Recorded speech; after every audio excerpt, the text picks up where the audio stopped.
Kupolu, terre de légende, nos yeux n'ont pas vu comment tu te baignais dans la mer. Notre main n'a pas caressé l'herbe de ton corps. Nos pieds n'ont pas senti le sable de ton rivage. Terre de légende, seul le vent t'a connu.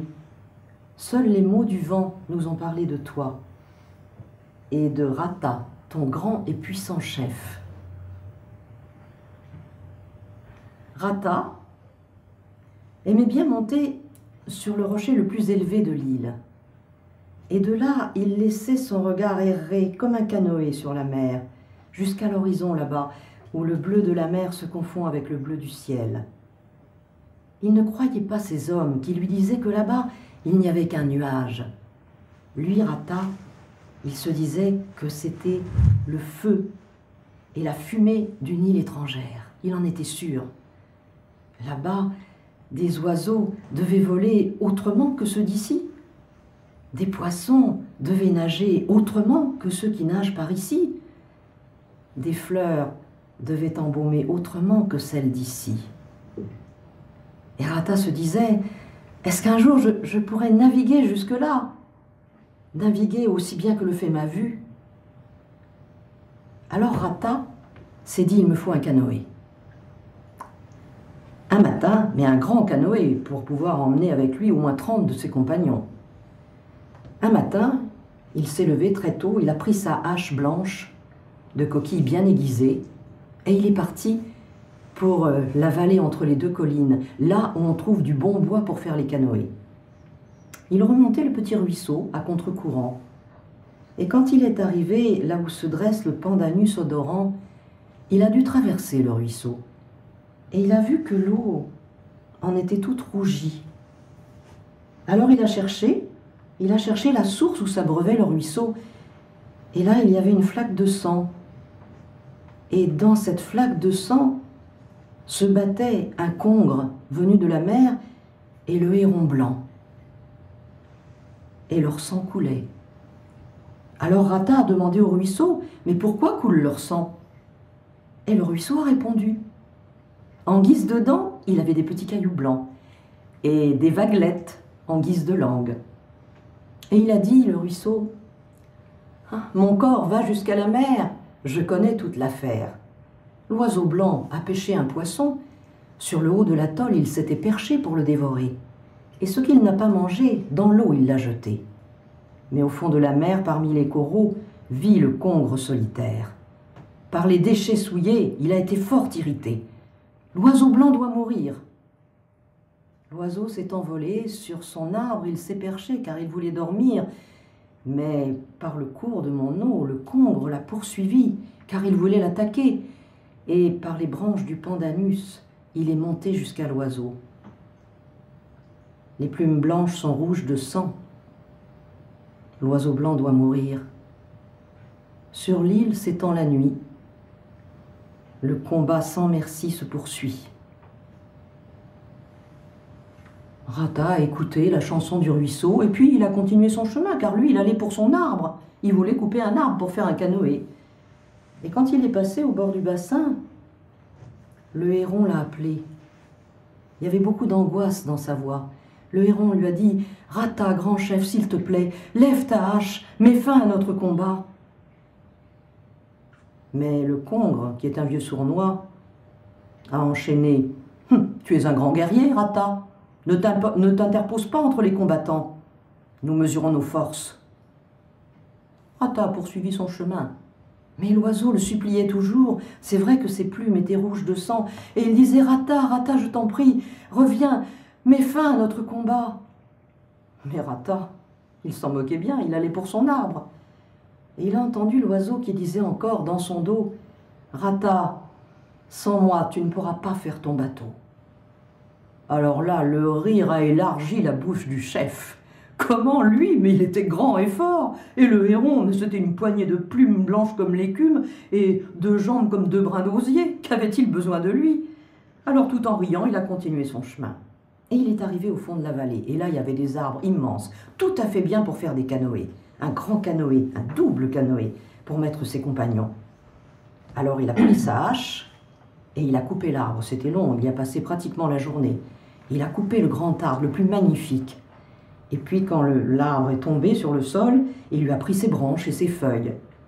Il n'y avait plus qu'à les quérir. Il avait déjà posé la hache à côté et la hache ne demandait qu'à tailler.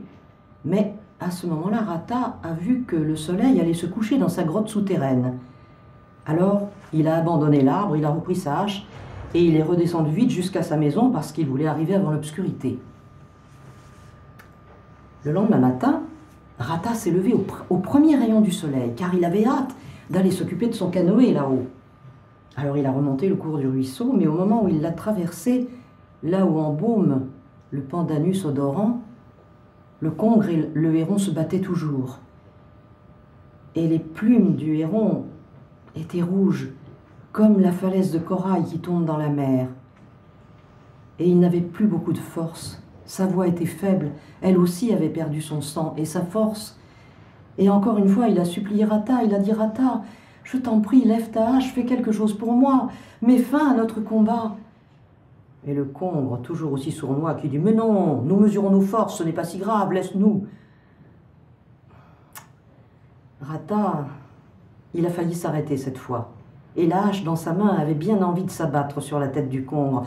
Mais il a pensé à son arbre et il s'est dit non. Il est parti.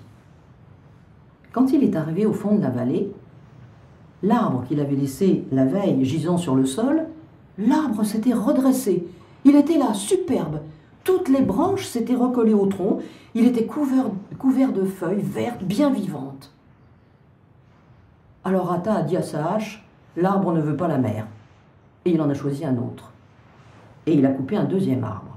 Et quand l'arbre a jonché le sol, il lui a pris aussi ses branches, ses feuilles. Mais encore une fois, le soleil allait se coucher dans sa grotte souterraine et il fallait arriver avant l'obscurité. Donc Rata a laissé l'arbre comme il l'avait coupé là et il est rentré très rapidement chez lui. Quand il est revenu le lendemain, parce qu'encore il s'était levé de bonne heure, eh bien pour la deuxième fois, l'arbre qu'il avait abattu s'était redressé et il était là devant lui. Tout s'était recollé, les branches, les copeaux, les feuilles, il était aussi verdoyant qu'avant. Alors là, Rata, il avait ses paupières qui tombaient, qui remontaient, qui tombaient, qui remontaient, parce qu'il voyait ce qu'il ne voulait pas voir et il ne voyait pas ce qu'il voulait voir. Et il n'en croyait pas ses yeux, en fait. Et à ce moment-là, les paroles du héron, la voix douce du héron lui est revenue dans la mémoire. « Rata, tu ne feras pas ton bateau sans moi. » Alors là, ses jambes se sont retournées d'elles-mêmes, il a couru jusqu'au ruisseau, jusque là où était la mare de sang, et les deux combattants qui luttaient toujours à mort. Et là, l'oiseau, il n'a rien dit. Sa voix était morte avant lui. Seul son œil droit, comme une goutte de lave noire, regardait Rata. Et il était tellement suppliant. Alors cette fois, la hache a sauté dans la main de Rata, elle s'est abattue sur la tête rayée du congre. Et le ruisseau a emporté son corps jusqu'à la mer. Il venait de l'eau salée, il y est retourné. Il n'avait qu'à pas la quitter. Alors Rata est reparti au fond de la vallée et il a coupé un troisième arbre. Mais là encore, il n'avait pas le temps d'achever son travail.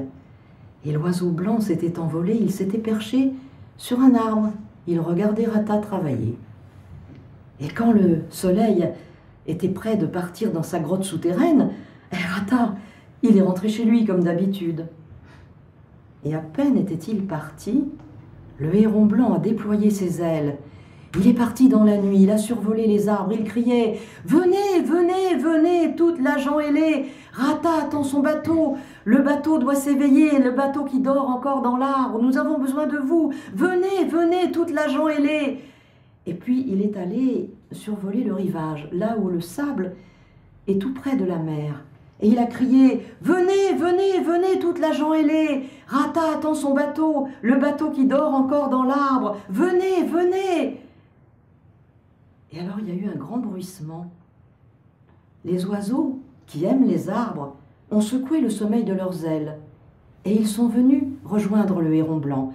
Et les oiseaux, qui aiment l'eau et la mer, ont secoué le sommeil de leurs ailes. Et eux aussi sont venus rejoindre le héron, et le héron nageait dans l'air noir devant eux, comme une perle blanche. Et il les a amenés jusqu'à l'arbre qui jonchait le sol.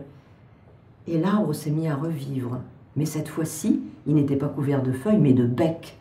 Tous les oiseaux se sont mis sur le tronc de l'arbre, et ils piquaient, ils creusaient, ils piquaient, ils creusaient, ils piquaient. L'arbre était couvert de plumes. Et ils ont construit ainsi un magnifique canoë, un double canoë, qui pouvait contenir une trentaine d'hommes au moins. Et puis au milieu, il y avait juste la place pour planter le mât, auquel on attacherait la grand-voile. Et quand les oiseaux ont eu terminé de creuser le tronc, alors ils ont tous glissé une aile sous le bateau, et de l'autre aile, ils se sont envolés. Et c'était comme des rames sur l'eau. On entendait le battement de leurs ailes, et le bateau s'est soulevé, et il était tout couvert de plumes, et il s'est mis à voler dans les airs. Et le héron volait devant, et il criait « Regardez, voici le bateau, Rata attend son bateau, le bateau s'est éveillé, que tout s'éveille en ce monde, le bateau arrive, le bateau, seul Rata sera capable d'y naviguer. » Effectivement, le jour venait de se lever. Alors, dans un grand bruissement d'ailes, les oiseaux ont posé le bateau sur le rivage juste devant la cabane de Rata. Et puis là, ils l'ont déposé sur l'eau, comme une mère fait avec son enfant, son nourrisson, quand elle le pose sur la peau et les nattes. Et les cris des oiseaux ont fait s'envoler le sommeil du chef. Rata s'est levé, il a vu que le jour était là, alors il a pris sa hache, parce qu'il avait bien l'intention de remonter là-haut dans la vallée, entre les deux collines, pour enfin construire son bateau. Et quand il est sorti de sa cabane, alors là, il est resté comme pétrifié. Ses pieds se sont enracinés dans le sable. Il ouvrait des yeux énormes, parce qu'enfin, ce bateau, ce canoë auquel il avait tellement rêvé, il était là, devant lui, posé là, sur la crique, et sa hache n'avait même pas encore taillé le bois. Il n'en revenait pas. Alors, il a vu le héron blanc qui était là, perché, non loin, sur un arbre. Sa bouche lui a adressé beaucoup de belles paroles de gratitude. Et le cœur de Rata était plein de joie, et il chantait le chant de la victoire. Et puis il a pris la coquille qui sert à appeler les hommes. Il a placé son souffle dedans, un son mélodieux s'en est échappé, et aussitôt, tous les guerriers, tous les hommes qui étaient dans leur cabane sont sortis, eux aussi ils se sont éveillés, ils sont venus et ils étaient admiratifs. Ah, mais c'est que ce bateau, il était bon pour la mer et il était beau pour les yeux des gens aussi. Il n'en revenait pas.